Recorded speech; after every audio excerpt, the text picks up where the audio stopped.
1990-കളിൽ ഒരാളുടെ മറവിയിൽ നിന്ന് രൂപം കൊണ്ട വ്യായാമമുറ 3 ദശാബ്ദത്തിനുപുറം ആ വ്യായാമമുറ കേരളത്തിൽ കോളിളക്കം സൃഷ്ടിക്കുന്നു.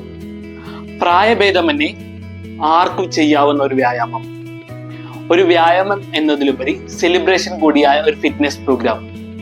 എന്താണ് സൂംബ? എവിടെയായിരുന്നു സൂംബയുടെ പിറവി? എന്താണ് ഇപ്പോൾ കേരളത്തിലെ പ്രശ്നം? പരിശോധിക്കാം.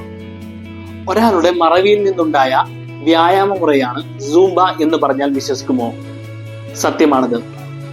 3 ദശാബ്ദം മുമ്പ് കൊളംബിയൻ ഫിറ്റ്നസ് ട്രെയിനറായ ബെറ്റോ പെരസ് ആണ് സൂംബ കണ്ടുപിടിച്ചത്.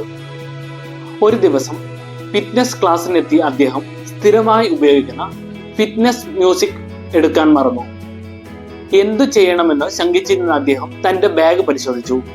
അപ്പോൾ അതിൽ നിന്ന് ലഭിച്ച ലാറ്റിൻ സൽസ, മെരംഗോ എന്നീ മ്യൂസിക്കുകൾ അടങ്ങിയ ടാപ്പ് അന്ന് അദ്ദേഹം വ്യായാമത്തിനായി ഉപയോഗിച്ചു.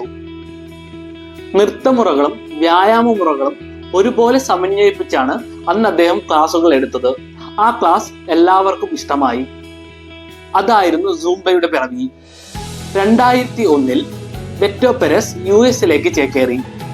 അവിടെ വെച്ച് സംരംഭകരായ ആൽബർട്ടോ പെരിമാസ്, ആൽബർട്ടോ ഓറിയോൺ എന്നിവരുമായി ചേർന്ന് Beto Perez Zumba fitness program ലോകത്തിന് മുന്നിൽ ലോഞ്ച് ചെയ്തു. അതിവേഗമാണ് സൂംബ ലോകരാജ്യങ്ങളിലേക്ക് കത്തിപ്പടർന്നത്. സ്ത്രീകളായിരുന്നു സൂംബയുടെ കൂടുതൽ ആരാധകർ.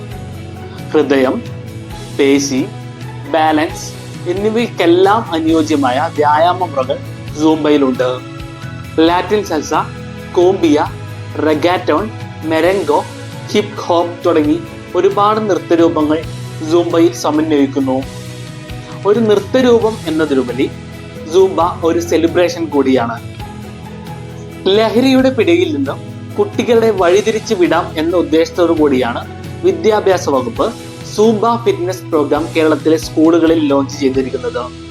ക്ഷീണമോ തളർച്ചയോ കൂടാതെ ചെയ്യാൻ പറ്റിയ വ്യായാമ മുറ എന്ന രീതിയിലാണ് സൂംബയെ പരിഗണിച്ചത്. പ്രായഭേദമന്യേ ആർക്കും സൂംബ ഫിറ്റ്നസ് പ്രോഗ്രാമിൽ പങ്കുചേരാം.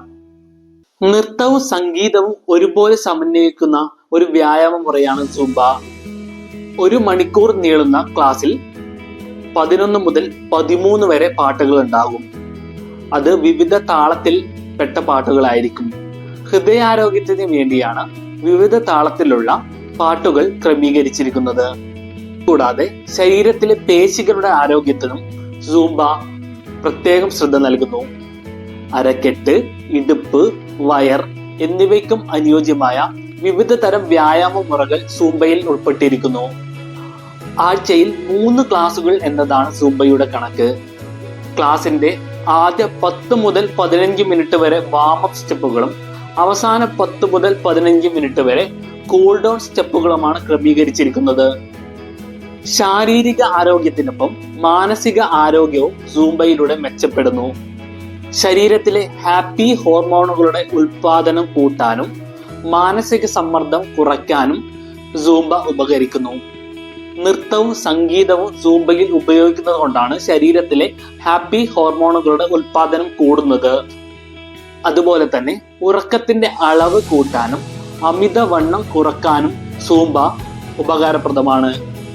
കേരളത്തിലെ സ്കൂളുകളിൽ സൂംബ ഫിറ്റ്നസ് പ്രോഗ്രാം ലോഞ്ച് ചെയ്തതോടെ ഇതിനെ അനുകൂലിച്ചും പ്രതികൂലിച്ചും വിവിധ രാഷ്ട്രീയ കക്ഷികളും മതസംഘടനകളും രംഗത്തെത്തിയിരിക്കുകയാണ്.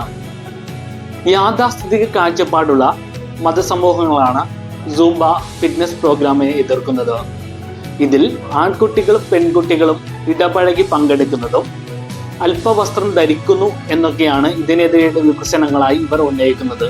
എന്നാൽ കുട്ടികൾ സ്കൂളുകളിൽ യൂണിഫോം അണിഞ്ഞും ട്രാക്ക് സൂട്ട് പോലെയുള്ള വസ്ത്രങ്ങൾ അണിഞ്ഞും സൂംബ പരിശീലിക്കുന്ന ഒരുപാട് വീഡിയോകൾ ഇതിനകം വൈറലായി കഴിഞ്ഞു.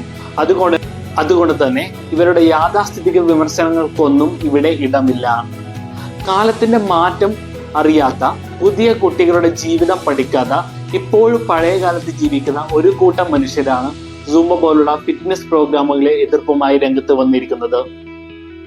ഇനിയും സൂംബ പോലുള്ള ഫിറ്റ്നസ് പ്രോഗ്രാമുകളെ എതിർക്കാനാണ് യാഥാസ്ഥിതികരായ മനുഷ്യരുടെ ഭാവമെങ്കിൽ അവരെ പുതിയ തലമുറയിലെ കുട്ടികൾ തന്നെ കൈകാര്യം ചെയ്യും.